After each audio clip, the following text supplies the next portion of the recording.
আপনি ইতিমধ্যে দেখতেই পাচ্ছেন পালা গান, বাউল সঙ্গীত এবং লোকসঙ্গীতের মধ্যে দিয়ে খনার সূর্যোদয়ের মধ্য দিয়ে খনার যে কৃষি নিয়ে তার যে বৃহৎ গবেষণা, তার যে বৃহৎ যে বচন আছে, সেই বিষয়গুলোকে আসলে তুলে ধরার জন্যই মূলত যে মেলার আয়োজন করা হয়, প্রতি বছরই আয়োজন করা হয় নেত্রকোনায় আঙ্গারিয়াতে। এবং এখানে এই যে আমরা দেখতে পাচ্ছি যে বাউল সঙ্গীত এবং লোকসঙ্গীত সহ নানা আয়োজন রয়েছে মেলাকে ঘিরে, এবং খনার যে বচনগুলো আজও ধারণা করা হয় যে তা কৃষি বিজ্ঞান ব্যাপক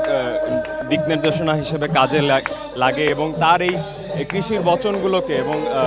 কৃষির যে বিষয়গুলো আছে এই বিষয়গুলো এবং তার বচনগুলোকে ঘিরে যে দিক নির্দেশনা, এই বিষয়গুলো আসলে এখনকার প্রজন্মের মাঝে ছড়িয়ে দেওয়া এবং বিস্তৃতি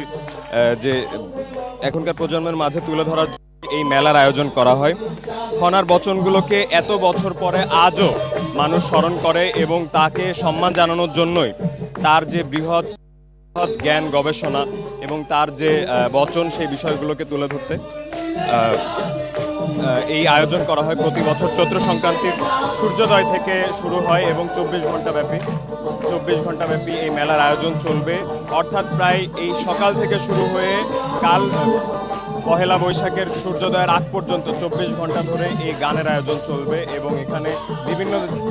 বিভিন্ন প্রান্ত থেকে আসা শিল্পীরা তাদের গান গাইবেন এবং তাদের গানের মাধ্যমে কিন্তু যে খনার যে বচনগুলো, সেগুলোই আসলে তরুণ প্রজন্মের মাঝে তুলে ধরা এবং এই প্রজন্মের মাঝে বার্তা দেওয়ার জন্যই কিন্তু এই আয়োজন করা হয়। এবং আমরা দেখতে পাচ্ছি যে ইতিমধ্যে কিন্তু সকলেই আছেন, সকলে এই তার গান উপভোগ করছেন, এবং বাংলাদেশের বিভিন্ন জায়গা থেকে এসেছেন বিভিন্ন শিল্পীরা এসেছেন, এবং ওপার বাংলা থেকেও এসেছেন জনপ্রিয় সঙ্গীত শিল্পী মৌসুমী ভৌমিক। এবং এই আয়োজনকে ঘিরে আরও বিভিন্ন কর্মসূচি রয়েছে, আস্তে আস্তে সেগুলো আমরা জানতে পারবো আরও। এটি 200-র বেশি সার্ভিস ও ফিচারে লেনদেনের সব বিকাশ অ্যাপে সম্ভব।